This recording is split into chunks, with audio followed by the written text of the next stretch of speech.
আসসালামু আলাইকুম। আগামীকাল ফাইনালের পর্দা উঠছে কিন্তু পিএসএল ফাইনাল কিন্তু কালকে, যেখানে বাংলাদেশ থেকে খেলবে একমাত্র পার্সন স্পিড স্টার 150 গতি নাহিদ রানা, যেটা কিন্তু বাংলাদেশের যারা দর্শক আছে তাদের জন্য অনেকটাই খুশির সংবাদ বলা চলে। পিএসএল ফাইনালটা দেখার জন্য প্রায় মুখিয়ে থাকবে বাংলাদেশের, এবং পেসার জালমির মুখোমুখি হবে কিন্তু হায়দ্রাবাদ কিংসম্যান, যারা কিন্তু কালকে যে অবিশ্বাস্য একটা ম্যাচ জিতেছে 2 রানে ইসলামাবাদ ইউনাইটেডকে হারায়, 2 রানে অবিশ্বাস্যভাবে হারায় কিন্তু তারা ফাইনালে হায়দ্রাবাদ কিংসম্যানকে কিন্তু প্রথমে হিসেবে ধরে নাই। টানা 4 থেকে 5টা ম্যাচ হার। সবাই ভাবছিল বলা চলে যে টুর্নামেন্ট থেকে ছিটকে চলে যাবে, বাট কাকতালীয় ভাবে কিন্তু তারাই কিন্তু ফাইনাল খেলতেছে।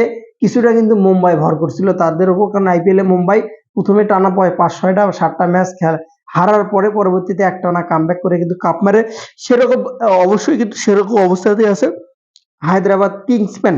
তবে এটুকু বলি যে ম্যাক্সওয়েলের পারফরমেন্স যেটুকু বিবেচনা করে ম্যাক্সওয়েলকে তারা আনছিল, এবং ম্যাক্সওয়েলের ওপর ভিত্তি করে, এবং তারা যতটুকু ভেবেছিল যে ম্যাক্সওয়েলকে দিয়ে যতটুকু তাদের হবে, সেই পারফরমেন্সটা কিন্তু ম্যাক্সওয়েল দিতে পারেনি এখনো হায়দ্রাবাদ কিংসম্যানকে। তবে কিছু কিছু ক্যামিও আছে যার জন্য দল ভালো করেছে, এবং যেহেতু লাবুচেনের সেই দলটার ক্যাপ্টেন, সো ভালো কিছু আসে। এবং অস্ট্রেলিয়ান থেকে অনেকগুলো প্লেয়ার উঠছে ম্যাক্সওয়েলের সাথে বা লাবুচেনের সাথে, যদি দেখেন প্রথম অধিনায়ক হিসেবে সে ফাইনালে, তার জন্য কালকে কিন্তু তার অশ্রু ভেজা চোখও ছিল।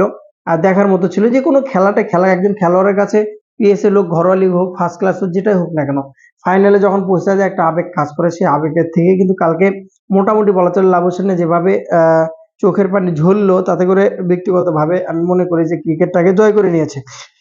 দুইটা দলের যদি শক্তি বিবেচনা করি, পেসার জালমি এবং হায়দ্রাবাদ কিংসম্যানের কথা যদি শক্তি বিবেচনা করি, এক কথায় যদি না দেখে আপনি উত্তর দেন, মানে গভীরে যদি না যান, এক কথায় যদি উত্তর দেন, সেখানে কিন্তু অবশ্যই পেসার জালমি এগিয়ে থাকবে। পয়েন্ট টেবিল যদি বলেন আপনি, রান রেট যদি বলেন আপনি, বোলিং ইউনিট যদি বলেন আপনি, ব্যাটিং ইউনিট যদি বলেন আপনি, মিডল অর্ডার যদি দেখেন আপনি, হারিস রুফ, বাবর আজম, মেন্ডিস, বার্সেলোর কথা যদি বলেন, আব্দুল সামাদের কথা বলেন, অ্যারন হ্যান্ডেলের কথা বলেন, ইফতিকার আহমেদের কথা বলেন, ফারহান ইউসুফের কথা বলেন, এবং খুররম শেহজাদের কথা যদি বলেন, যদিও এখান থেকে একজন বাদ করে নাহিদ রানাকে চান্স দেওয়া হবে, যতটুকু একটা বিশ্বাস, এটুকু হতে পারে যে নাহিদ রানাকে প্ল্যানের মারফতে নিয়ে গেছে, নাও খেলাতে পারে, ম্যানেজমেন্টের একটা বিষয়।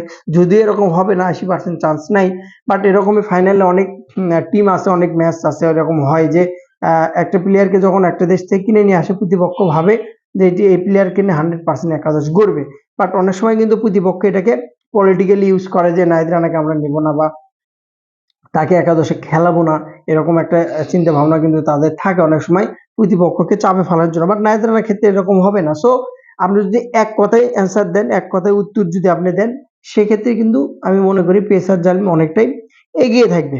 অপরপক্ষে হায়দ্রাবাদের কথা যদি আপনি বলেন, হায়দ্রাবাদ কিংসম্যানের কথা যদি বলেন আপনি, তারা কিন্তু যেভাবে 2 রানে হারিয়ে যেভাবে তারা ফাইনালে গেছে, তাদের কিন্তু ট্রফির দাবিদার 100%। স্পেশালি মাসুদ সাদাকাতের কথা বলতে হবে আপনাকে, যেভাবে ট্যালেন্ট দেখিয়েছে, প্রায় ম্যাচে কিন্তু সে এত সুন্দরভাবে খেলেছে। লাবুসানে প্রথম দিকে ভালো খেলতে পারেনি, পরবর্তীতে কিন্তু সুন্দরভাবে কামব্যাক করেছে। শ্রেয়া আইয়ুবের কথা বলবো যে আসলে শ্রেয়া আইয়ুবের ভেতর ট্যালেন্ট আছে কিনা আমার এখনো সন্দেহ হয়। ন্যাশনাল টিম সহ এখন পর্যন্ত যতগুলো চান্স পাইছে, ওয়ানডে বলেন, টি-20 বলেন, ওপেনিং এ বলেন, টপ অর্ডারে বলেন, না একটা ভালো একটা ইমপ্যাক্ট ফালানোর মতো একটা ইনিংস যদি খেলতে পারতো, সেই 97 ইনিংস একটা ছিল, যেটা আমার কাছে খুব ইম্প্যাক্টফুল মনে হয়েছে। এছাড়া যে টিমকে জিতানোর একটা ভালো ইনিংস 50, 60, 70, 80 আজ পর্যন্ত ঘরোয়া লিগ সহ ন্যাশনাল টিমে আমি কখনো সিয়াম আইয়ুবের পাইনি। একটা ম্যাচ ছাড়া, সেই ম্যাচটা 97, যেটাতে সেঞ্চুরি করতে পারতো সে। গ্লেন ম্যাক্সওয়েল আসাতে নামে বড় এবং পারফরমেন্সে একটু কিছুটা কম হলেও বর্তমানে কিন্তু গ্লেন ম্যাক্সওয়েল কিছুটা হলে বোলিং এ হোক বা ব্যাটিং হোক সহযোগিত করছে হায়দ্রাবাদকে। সেক্ষেত্রে আমি মনে করি যে মোটামুটি হেল্পই হবে এবং হারানোর সবচেয়ে কঠিন হবে। হায়দ্রাবাদের সবচেয়ে বড় নাম যেটা এখন পর্যন্ত, what a performance, what a batting style, what a power heating, muscle power, totally যদি বলেন আপনি, টিমকে সামনে থেকে নেতৃত্বে দিয়ে ফাইনালে তোলার যে কারিগর, সেটা হচ্ছে মেবি ওসমান খান।